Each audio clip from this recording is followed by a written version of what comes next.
One Nigerian activist don't come outside talk how im take survive assassination wey happen from am with police people.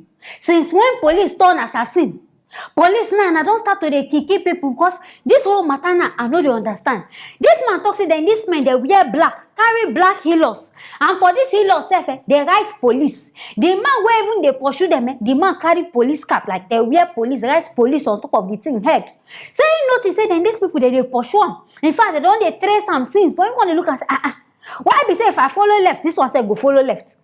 I enter hellfire, this one say they follow me. What thing they really happen? Now there oga come carry him phone say make him even start to dey record because e be like say then these people they try trail am, they try follow am nowhere in they go also. And people abeg make una use una eye see for una self. Wetin happen? What's the problem?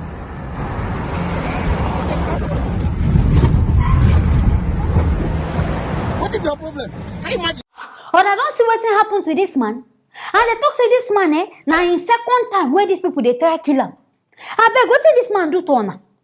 This man sef they say Biana Harrison abi wetin be ni oga abeg japa.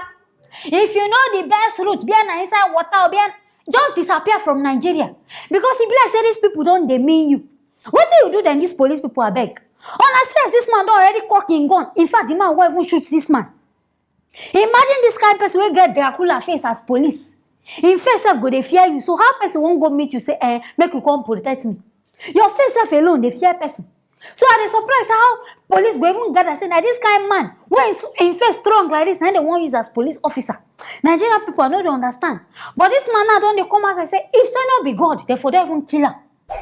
Therefore don't even shoot him because these people don't dey mean am since. Abeg wetin this man do? This man don't come outside dey beg police, Delta police say make they abeg find these people. May they find these people who want try kill him because this whole thing where they happen where we say now the second time where they try kill ain't no know what thing don't do now. This man supposed even go sit down, beg God, thank God, go do thanksgiving for church because this one God really spare your life.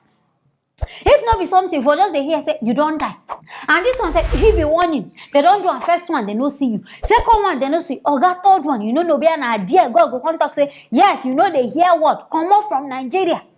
Now the best option for you. Because this one, I don't know, I won't call them police, so they be kidnappers, so they be hire kid. I don't know which English name I won't even use for them. Because for men to gather morale, broad daylight, this one not be even for night. For afternoon, where sun they shower, they know so people they see them. Now they can't decide, now this one they won't can do. Abi they look and say, if I say this man self in glass, na tinted glass, on a show say nobody reason we make that these police people they fear them.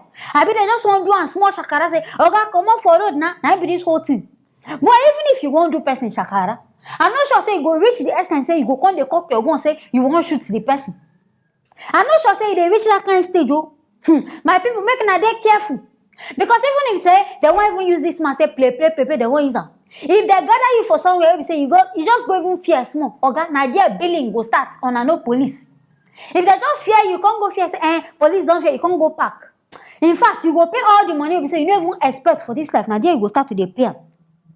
So I beg police people making a find in this man because I know sure say that these people will come out. There be legal police. Because I know sure say police go they threaten human being life.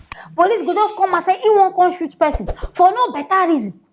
I mean, this man don't offend these people because if you now watch this video where you go see say this man they follow them and talk say waiting happen. So maybe you don't go block them these police people or you don't go tell them something. I waiting come make the one come they do and shakara be the one come they threaten them. Some people they say I'm a shakara, but for person will be say they didn't witness this, he go fear go enter him body because he go reason and say they won't kill him. And not be the first time, not be the second time. It means say something they where this man. In fact, it gets something where this man know where make people they follow him. Yeah, because in the activists, I mean they fight over something. I make that these people now they gather and they follow. I never understand this kind of matter. Now this one now I hear so I must make a bring and come. Making myself using an eye. No waiting they happen. Making a day careful out there because so many things now they happen. If say no, be say this one video this thing now. In fact, these policemen they no go even see them. Another time now we just say this man don't die. So making a day careful out there. If now they go somewhere, making a day. In fact, they over watchful. Look front, look back, look side. In case anybody won't come do one kind of thing for now. I don't they talk and now making a day very careful. I hear this one, I can't make her bring her making herself using her ear. Yeah. hear wetin dey happen. Anything wey una feel, make una no forget to write am inside the comment section. Make una no forget to like and also share this video so that everybody sef go see wetin dey happen. Make una stay tuned for the next video.